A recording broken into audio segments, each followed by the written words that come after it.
बहुत खुशी की बात है कि आपका नाम प्रधानमंत्री जी के मन की बात में शामिल हुआ। प्रधानमंत्री जी ने आपका जिक्र किया और आपके खेत की और आप जो काम कर रहे हैं उसकी प्रशंसा की।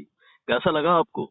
बहुत अच्छा लगा सर। बहुत मतलब चलिए ठीक है। हाँ, तो जब वो मन की बात में उन्होंने आपका नाम लिया और बताया कि आपने अपने खेत पे ऐसा म्यूजियम तैयार किया है जिसपे तरह तरह के बीज हैं और बहुत ही ऐसी किस्मों के भी बीज हैं जो और अमूमन नहीं देखे जाते, कैसा लगा? जी जी, यहाँ ऐसा है सर कि मैं तो बीज यानी जंगलों से सब एकत्रित करके रे आज बहुत दिन से हुई, करीबन हमका 30 साल बीत गए। आज वो औषधि एक एक दो दो हर जंगल से जोड़े के रे, तो यही से फिर कहावत बनी रही कि जो कहीं न मिलेगा तो राम लुटन की बगिया में, यानी कि अलुप्त हुई चीज की अलुप्त हो रही है। एकत्रित करके अपनी वाटिका में शुरू किया हूँ। सभी जड़ी बूटियों या कम से कम नहीं तो 200-250 प्रजाति की जड़ी बूटी लगा के रखा हूँ।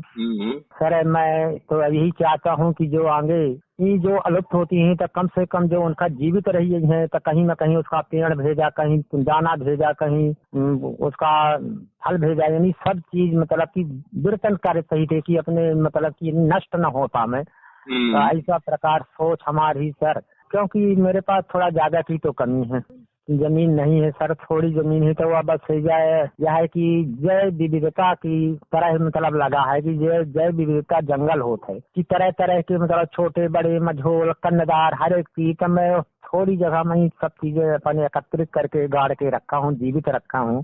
सर थोड़ा बहुत यह है कि हमें यह जानकारी रही कि यह पौधा से यह रोग का नष्ट हो जाता है तो कुछ दवा भी देते करते रहते हैं।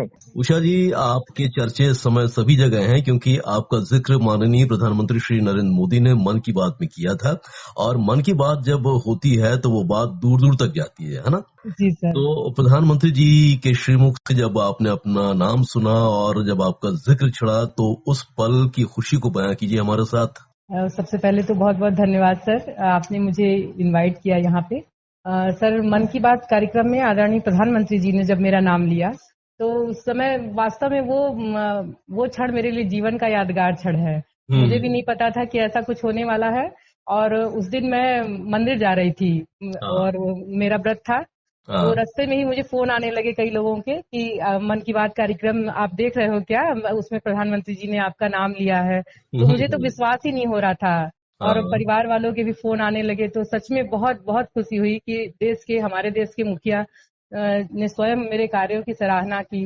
तो वो क्षण मेरे जीवन का यादगार क्षण था। बहुत खुशी हुई मुझे। और तब से लेकर उषा दुबे आप दूर दूर तक जानी पहचानी जाने लगी है ना? हाँ सर, कई लोग अब जानने लगे हैं और अच्छा लगता है। साथ में अपनी जिम्मेदारियां भी बढ़ गई हैं। ऐसा लगता है कि हम जो काम बच्चों के लिए कर रहे हैं, तो अब जब से मन की बात में आदरणीय प्रधानमंत्री जी ने नाम लिया तो और अच्छा लगता है, काम करने में और भी मन लगता है सर। बच्चों के लिए हम और अच्छा कर सके, अपने देश के लिए कर सके, ये भाव सदैव मन में रहता है। ये बात बिल्कुल सही है कि जब इतने बड़े लेवल पे हमारा नाम होता है तो हमारी जिम्मेदारियां बढ़ जाती हैं और एक तो हौसला भी मिलता है कि हम और भी बेहतर कुछ करके दिखा सकते हैं।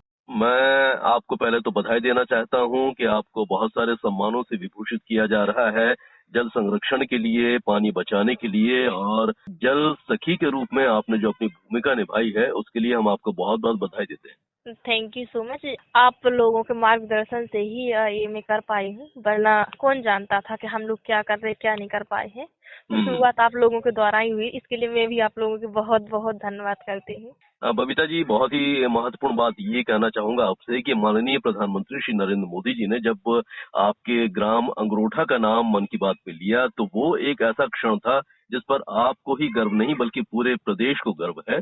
जल सखी के रूप में जिक्र करके उन्होंने पूरे छतरपुर का, पूरे आपके अंगरोठा का मान बढ़ाया। हम लोगों को एक प्रकार का अचंभा हुआ कि इतने से छोटे से गांव का और माननीय प्रधानमंत्री जी ने लिया, तो हम लोग तो खुशी इतनी हुई कि सबसे अधिक, और उससे बहुत ज्यादा प्रेरणा भी मिली। और फिर जितने लोग सपोर्ट नहीं कर रहे थे वो लोग भी सपोर्ट करने लगे और सभी लोगों को अच्छे से सहयोग भी मिलने लगा।